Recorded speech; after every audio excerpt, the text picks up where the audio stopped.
Hi everyone, it's Fitz with your daily delivery. Hope you're doing well. I am great.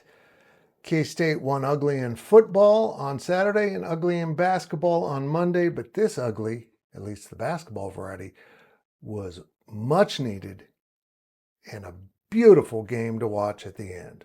Not so pretty throughout most of it. Let's get into it right after I remind you to subscribe to this YouTube channel.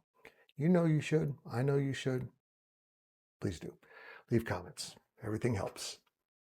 Kansas State beat Tulsa on Monday night at Bramlage Coliseum 84-83. Now, from the outside, that might just sound like a miserable performance by the Cats. And it wasn't a good performance. Don't get me wrong, it wasn't a good performance. But they found a way. First of all, Tulsa was pretty good. Although they didn't shoot the ball as well as they normally do. They've been really good this season. And K-State, well, they've been amazing on offense. And you know what? They weren't on Monday night. They shot 44% from the field and 20.8% from three-point range. They were 5 of 24 from three. They had to find a different way to win this game.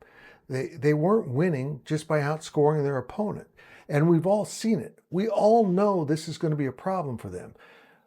The last time out against Cal, they sleptwalked through the second half and barely won by 3 after leading by 25 at halftime. So to come out shooting the ball poorly, K-State was going to have to find a way to win. And the darndest thing happened at Bramlage Coliseum. At the end of the game, they won it with defense, but they wouldn't have won without PJ Haggerty. Their transfer from Memphis has been remarkable this season, and he continued that with a 29-point, 10-rebound performance for the Wildcats. In the second half, he flat out willed this team to win. He refused to have them lose. And in fact, K-State did trail 83-78 with less than 50 seconds remaining. They were up against the wall, and PJ Haggerty got to the free throw line, made a couple buckets. Tulsa missed a shot, took the ball down. He hit another bucket. Now it's 1 point, but they got to get another stop. Jerome Tang calls a timeout, and then this K-State team, which if you watched them so far this season, is not known for defense. Well, they are bad defense, excusable defense. Like they just let the other team score sometimes. Excuse me, go ahead and score. This time, they slapped the full court press on the Golden Hurricane, and an errant pass landed in Kamari McGriff's hands. He passed it to David Castillo, who took it up court and saw a lane to the basket and drove and laid it in.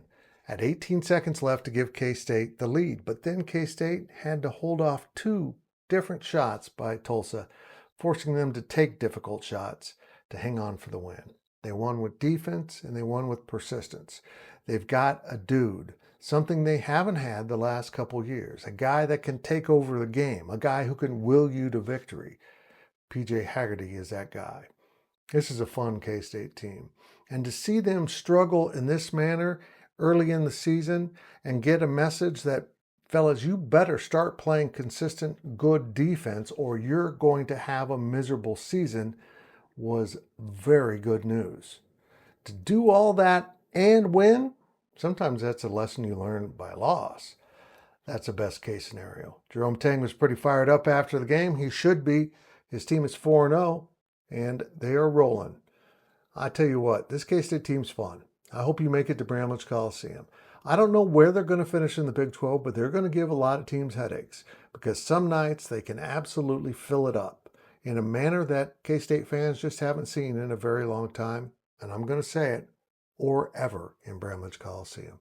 That's how explosive this team is offensively. Defensively, they've been the opposite. But on Monday night, they weren't. They found a way to win. And you know what? That's what good teams do.